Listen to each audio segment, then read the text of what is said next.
Is mixing strains actually worth it in Schedule 1, or should you just stick to selling the classics like OG Kush and Grandaddy Purple? I love mixing strains as much as anyone, but I also love easy money, so I set out to answer the question once and for all. Is mixing strains actually better, or are you just wasting your time when you could be stacking cash with the basics? By the way, if you subscribe right now, I will slap the shit out of Benji. I'll give you a minute. Have you done it yet? Yeah. Oh, okay, here goes. Anyway, base strains like OG Kush and Grandaddy Purple can be purchased directly as seeds and grown without special ingredients. These are your plug and play options that allow you to scale your business and keep things simple: grow, harvest, sell, and repeat.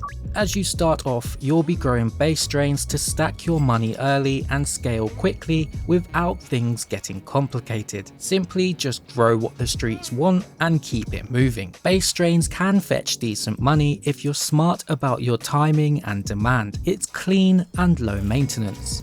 Later in the game, you're introduced to mixing, and this is where Schedule 1 gets a little more complex.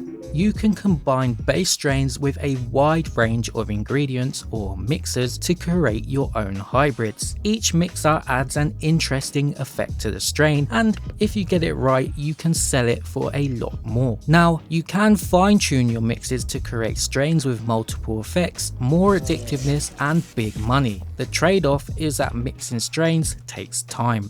You'll need to constantly restock your ingredients, and the production process will take longer. And not every mix is a winner.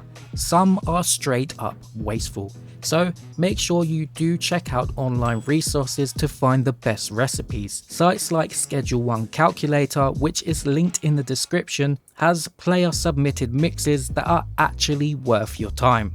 So when it comes to which is better, there is a debate, with some suggesting that mixing isn't worth it. The main reason for this claim is that every customer has a set amount of money to spend every day and will only make one purchase. So regardless of what you grow, your customers will still spend the same amount.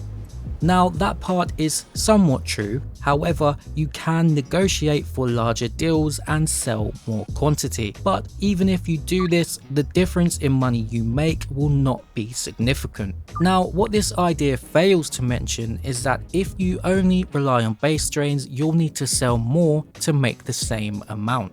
Mixed strains generally sell for a lot more per bud, so even though customers may spend the same every day, you'll have to move a lot less product with mixed strains. So effectively, mixed strains are more profitable and can stretch further, but it's not quite as simple as that, because the time it takes to mix your strains, as well as the cost of the ingredients and the time it takes to get them, are important factors. On the flip side, growing base strains is much easier and takes less work. So what exactly should you do? Well, here's the thing. It's not like you have to pick one method and stick to it. You can and probably should do both, depending on what stage you're at in the game.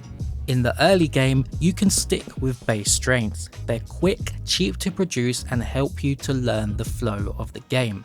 Once you've got enough cash and a stable operation, mixing strains starts to make more sense, especially if you want to maximize profit. Once you introduce automation, the time it takes to mix is significantly reduced, making it even more worth it. And bottom line is that mixing is just more fun. It's one of the most rewarding parts of the game and introduces some crazy experiences. But if you'd rather just run a tight, no-nonsense operation, that's fine too. Base strains will still make you rich and you'll still be able to progress. So the real answer is that mixing is beneficial, but not required. Use it when it makes sense for you. Let me know in the comments what you decide to do. Are you a base strain purist or a full mad scientist in the lab? Thanks for watching, and if you want more Schedule 1 content, make sure to subscribe. And I'll beat Benji again.